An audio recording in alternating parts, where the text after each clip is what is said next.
First of all, to this congregation, you have been on my journey since I was county clerk, and I was lieutenant governor and a member of Congress. And I've come here in the good times, and I've also come here during the difficult times in my life.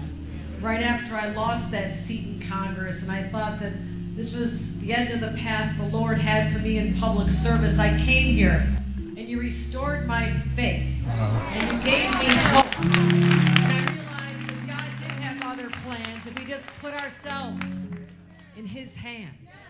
And that is why I'm here today as your governor. And I'm so proud to be the first governor from Buffalo in over a century. Not to be the last. Let's open up the door for all the little girls out there so they know there's no barriers to them. But as we honor and celebrate Black history, let's talk about just a couple of people from the past. Yesterday I was on the national Zoom for the NAACP annual meeting, and I started off by talking about, the NAACP started in Buffalo. Mary Talbert went to the Pan Am exhibition in 1901, and she was appalled by how she saw Black slaves characterized in that exhibit. And she stood up and she protested, and she joined with others, and they created the Niagara movement, which eventually became the NAACP. So I took credit for that right here in Buffalo, just so you know. But then we think about other heroes, and Harriet Tubman and Sojourner Truth, but you don't need to look very far to find another person who made history. And that is our Majority Leader, Crystal Peoples-Stokes, and I am so proud to call her our friend. She has broken down barriers since we were friends back when she was a county legislator, and I'm so proud to work with her. And also, the mayor of the great city of Buffalo, Byron Brown, and we are so blessed that the voters said this is who we want to continue leading us. And so thank you for his victory as well. And also my great friend who's the head of the Transportation Committee, Tim Kennedy, and that is a big deal in this state.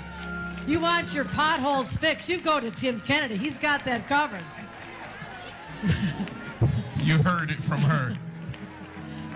But I am humbled to be here. I'm not here to give a lengthy speech. That is for perhaps another day. But I want you to know you're all in my hearts as we talk about our priorities and our budget. I will not forget the people who gave me my chance. And I understand there are still young kids who need a different path in life. And yes, it's through education, but they need an alternative to the streets, some of our young men.